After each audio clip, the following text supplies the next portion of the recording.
Hello दोस्तों, मैं आपका दोस्त रिकी यादव। आज की हमारी वीडियो का टाइटल है बेरोज़गारी। बेरोज़गारी मतलब किसी को रोज़गार ना मिलना। रोज़गार ना मिलना मतलब किसी को नौकरी ना मिलना।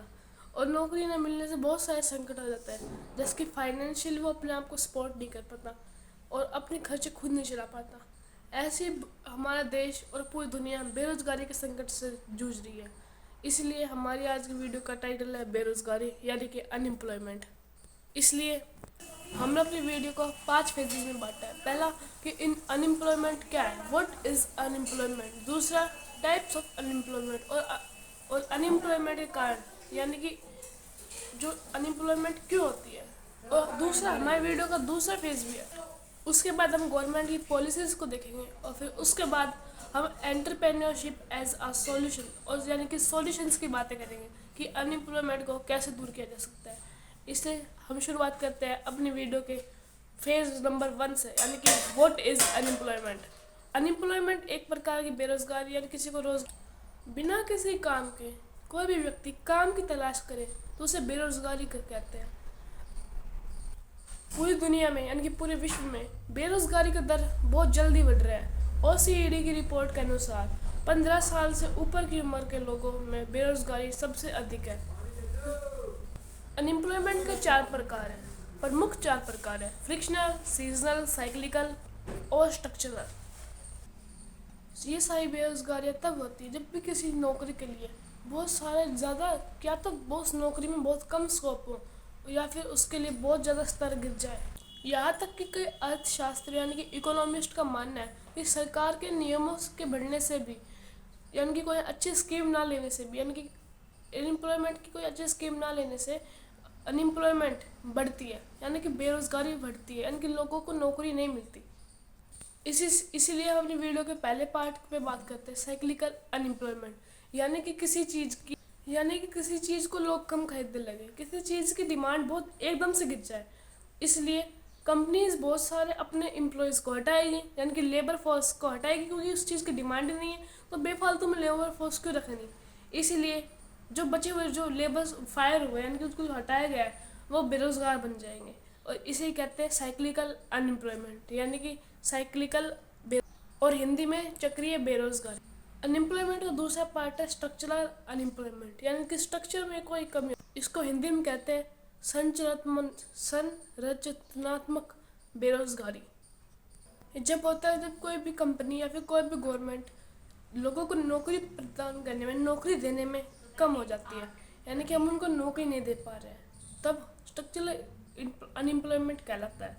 इसको हम गवर्नमेंट स्कीम के द्वारा भी ख़त्म कर सकते हैं और कंपनीज के स्टार्टअप बिजनेस जैसे बढ़ेंगे तो ये कम हो सकता है। इसीलिए हमारी गवर्नमेंट इसको कम करने के लिए बहुत सारी स्कीम्स ला रही है और अभी से स्टार्टअप बूम भी हुआ है। अब हम बात करेंगे फ्रिक्शनल अनएम्प्लॉयमेंट पे, यानी कि फ्रिक्शनल अनएम्प्लॉयमेंट को हम एक एग्जाम्पल की मदद से समझेंगे। मानो कोई कंपनी है ए, उसमें जो एम्प्लॉयज़ काम करते हैं उन्होंने वो कंपनी छोड़ दी और दूसरी कंपनी की तरफ जाने लगे। और ये टाइम जो है और इस टाइम से लेकर उस टाइम तक जो नए एम्प्लॉय आएंगे यह एक बेरोज़गारी क्रिएट कर देते हैं। इसे ही कहते हैं फ्रिक्शनल अनएम्प्लॉयमेंट। इसको कभी कभी बेरोज़गारी मान जाता है, लेकिन कुछ अर्थशास्त्रियों के माने तो इसको बेरोज़गारी नहीं मान जाता। और इसलिए अब हम इसको यहाँ तक ही छोड़कर सीमित रखकर अगले अनएम्प्लॉयमेंट के पार्ट पर ध्यान देंगे, जो है सीजनल अनएम्प्लॉयमेंट। सीजनल अनएम्प्लॉयमेंट यानी कि मौसमी बेरोज़गारी।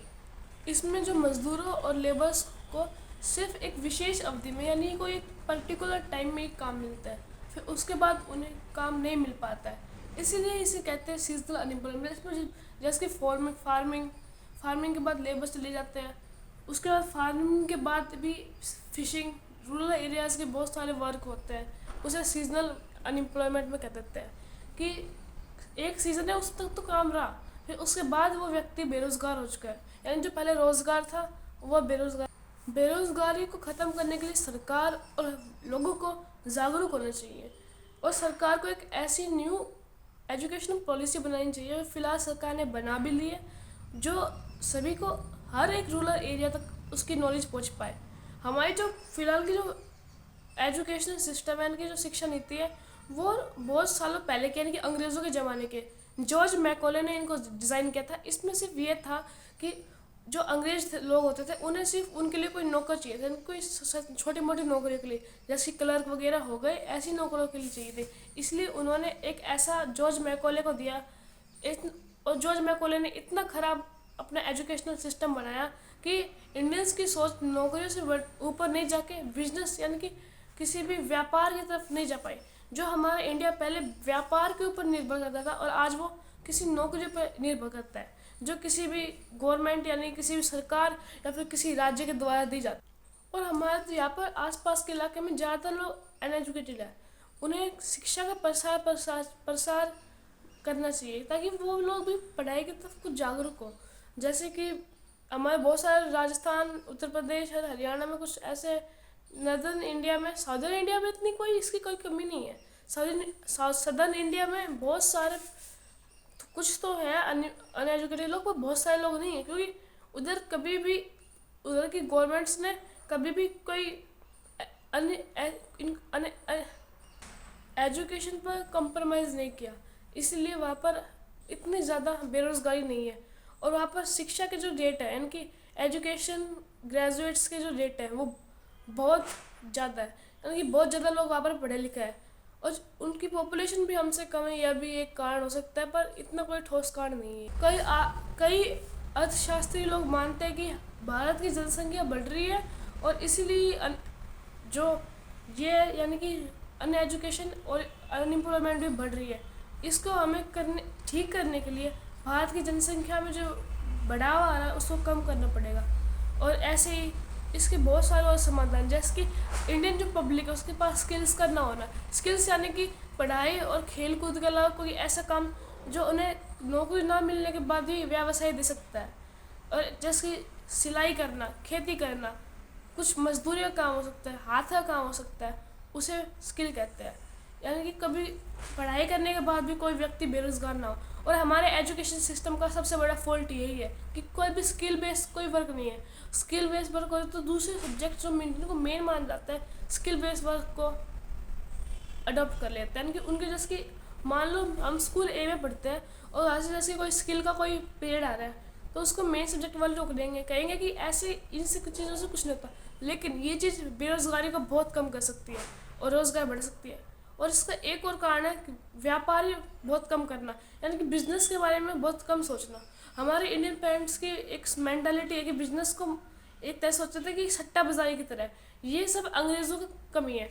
अंग्रेज़ों ने एक तरह से हमारे एजुकेशन सिस्टम को इस तरह से डिज़ाइन कर दिया है कि हमारे लोग बस नौकरी से बढ़कर कुछ सोचे ही नहीं। जैसे कि सरकारी नौकरी, सरकार कितने लोगों को रोज़गार देगी? कम से कम ज़्यादा से ज़्यादा 2 करोड़ 3 करोड़, पर ज़्यादा से ज़्यादा हमारी इतनी बड़ी पॉपुलेशन है उसको नहीं दे पाएगी। इसलिए स्टार्टअप कल्चर जो इतने सालों से प्रमोट हो रहा है उसे हमारी बहुत सारी सरकारों ने प्रमोट भी किया है। तो इसलिए हमें भी इस तरफ जागरूक होना चाहिए। धन्यवाद। मैं आपका दोस्त रिकी यादव। और आवाज़ की हमारी वीडियो आपको पसंद आई तो वीडियो को लाइक और चैनल को सब्सक्राइब करें। Thank you.